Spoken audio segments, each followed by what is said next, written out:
Alright guys, party's raging on here. So all the riv nuts are now done. I'm actually going to start welding in the cross bracing, stuff like that in the chassis. So went and picked up this morning, went and got 20 feet of 1 3/4 DOM. It's a 095 wall, and I got a 10-foot stick of 1.5 095 wall. And then back there are 2 half sheets. One of them is 14 gauge, one of them is 12 gauge. So I was doing a lot of head scratching this morning, trying to figure out how I'm going to basically notch these tubes without a tube notcher. And as you can see, I managed to get it. So we're going to put one here, and then we're going to continue that back here, and then might do a diagonal right here, not sure, or I might just do a few corner gussets. But we need to go do the other side, and I found the coolest thing ever. Basically found a website that makes these, it spits out these little templates for free, F-R-E-E free. Basically you put in the details of the tubing, and you have to do a little bit of finagling with it because this is not quite the right size. It just needs to be scaled up a little bit. This was supposed to be 5.5 inches, and when I measured it, it was 5.05 inches. So I just basically screenshot it, copy and paste it into Microsoft Word, and then I was able to scale it up in Microsoft Word. Now, come over here to our tube. So on our tube, right, we have, I already traced it out and stuff.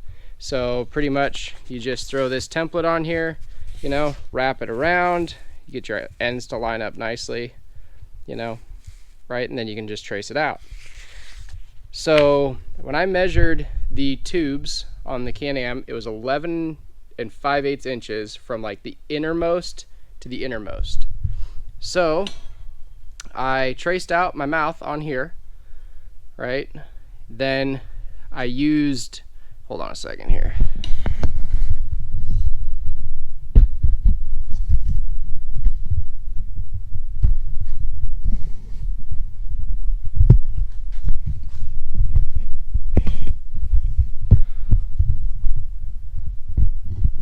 Okay, so I traced out our mouth on here.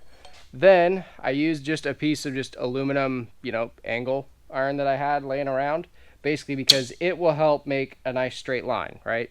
Because you want to make sure that, at least for me, because both tubes that I'm going to be going off of are parallel, right? So I want to make sure they're not clocked different, right? So I want to make sure that both of my end notches are lined up. So you just basically use that, right? Make yourself a nice straight line along there, and then use this to measure that out. And then, so from throat to throat, it was going to be 11 5/8. So I then threw the tape measure on here and went from that throat to down here, and I measured out 11 5/8. I made myself a mark. So now I'm going to throw my template back on here, line it up with my throat mark again, right, at 11 5/8. And then make sure that, you know, my two ends are lined up nicely. Booyah. Now we'll just trace them out. And then, as you can see, I don't have a tube notcher, but I do have a portaband, and I do have grinders. So we're gonna make that work. That's the method to our madness today. So I was not actually gonna film this, but the website that I found is so stinking cool. I was like, yeah, somebody else out there is going to find this super helpful. Okay, so there's our 2 fish mouths drawn out. Just going to double check really quick that from mouth to mouth, it's 11 5/8. So just because it's easier to read, I'm going to go from 10. And that will be it. All right, I'm going to cut these and then clean them up with the grinder. So this is where it'd be super nice to have a bandsaw, but I don't. I'm not going to bitch about it. I do it upside down because that way I can use this to hold the weight of the portaband. And so all I gotta do.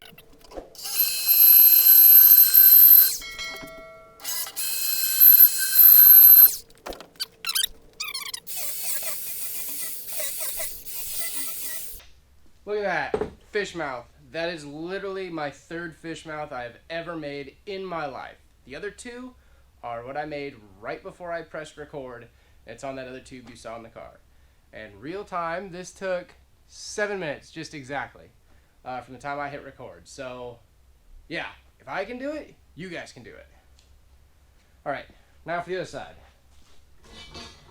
So I'm just gonna cut this off straight. Just make it a little easier to deal with.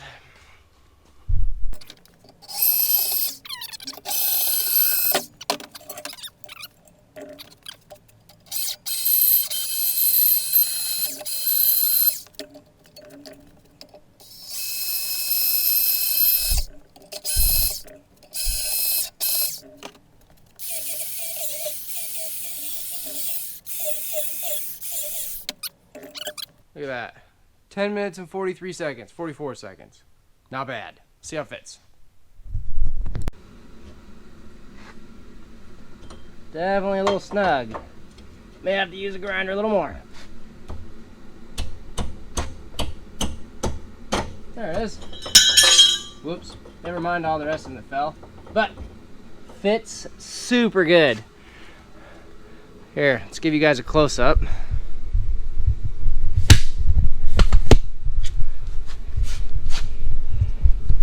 So that is fish mouth number 3 or number 4 that I have ever cut in my life. And I'd say that's pretty dang good. So let's do the rest of them.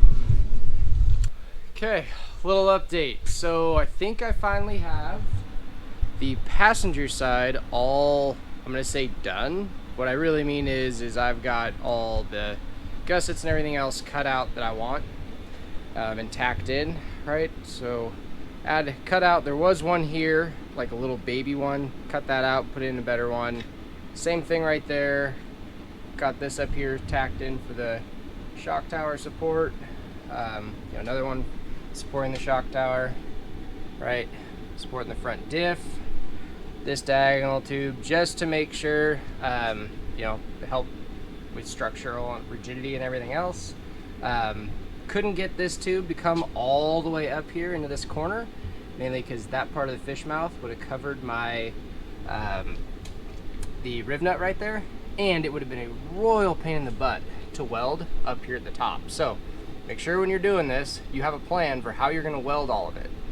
And for example, in an area like this, we have several pieces. I got what, 1, 2, 3 gussets all coming together in the same corner. You need to weld each one fully and completely before you add the next, right? So my plan is I'm gonna actually weld this one back here. I'm gonna weld this one completely. Then I'm gonna weld this one completely. So I'll take this tube out. This tube's not tacked in or anything like that right now. It's just sitting there, right? So then I'll put this tube in and then I'll weld it completely, right? So that's kind of my plan for that.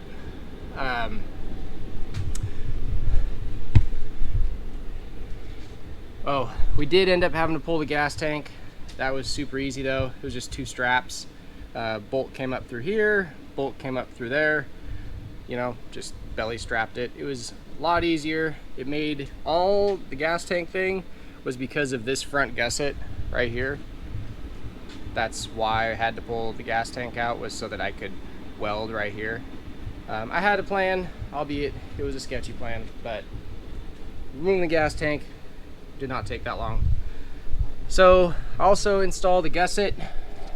Get that wire out of the way for the sending unit. So also have a gusset for right here, right, to help strengthen the, again, shock tower a little bit more.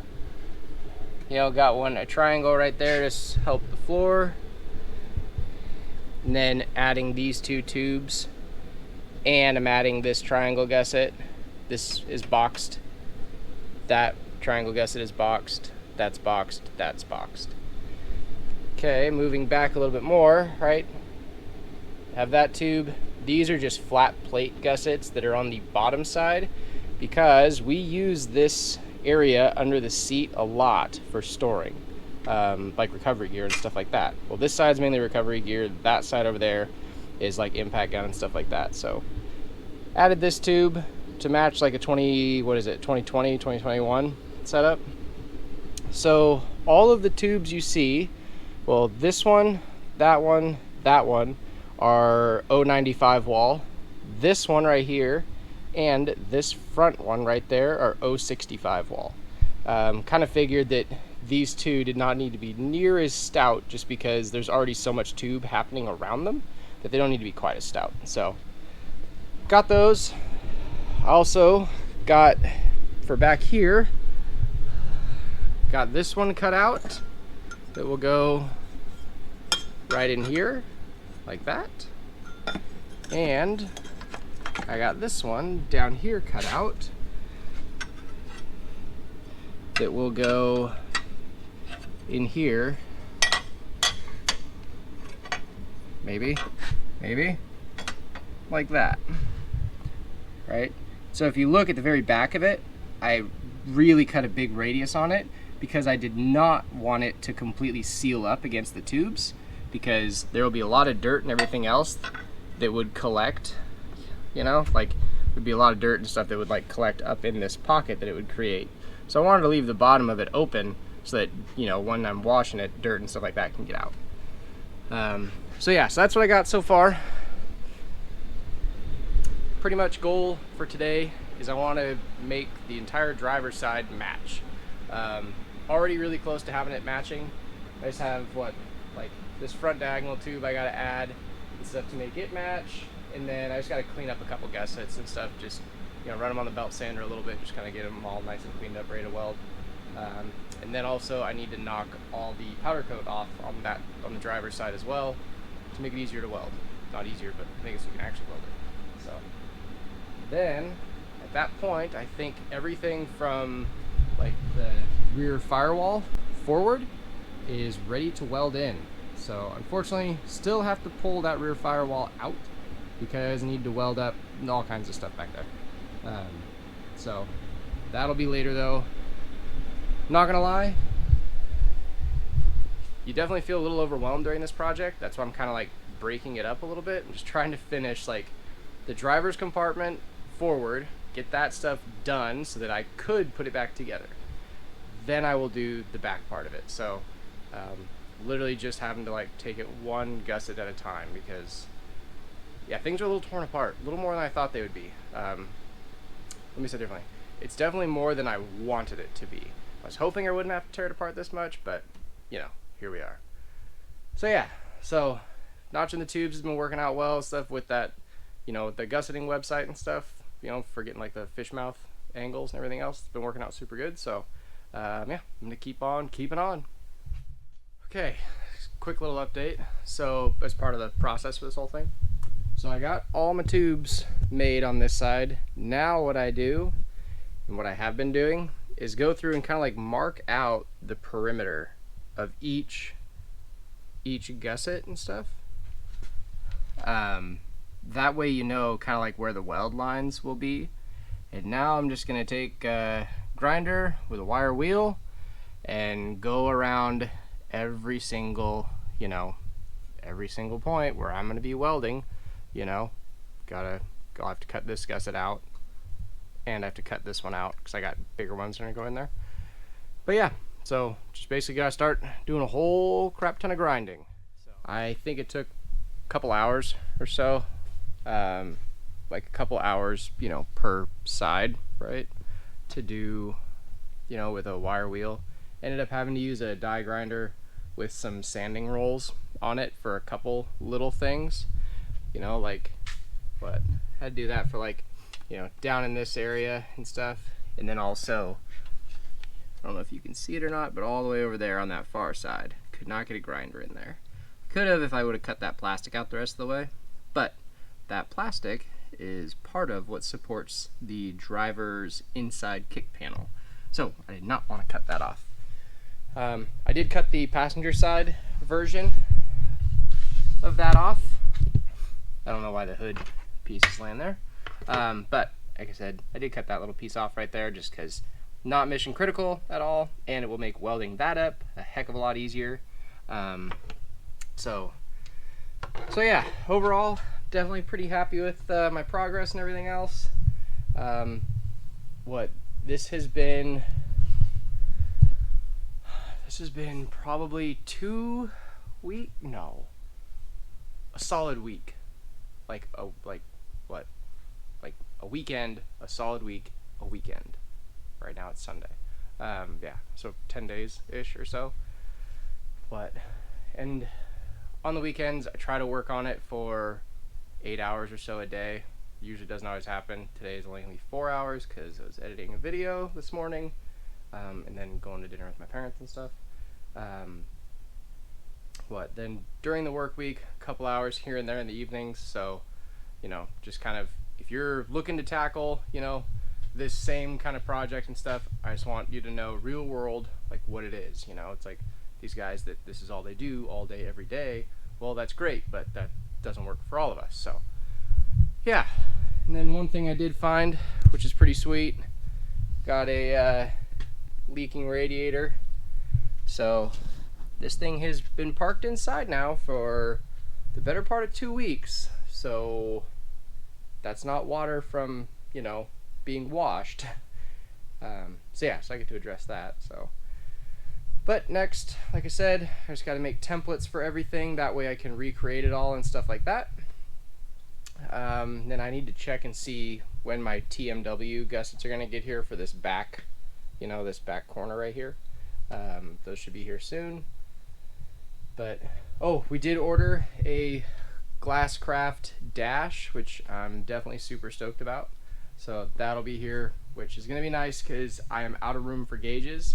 And when you have the belt temp gauge up here, right, this plastic dash, like gauge bezel, gauge cluster, is mounted by 2 screws, one on each side of the column underneath, and they just go into plastic, right?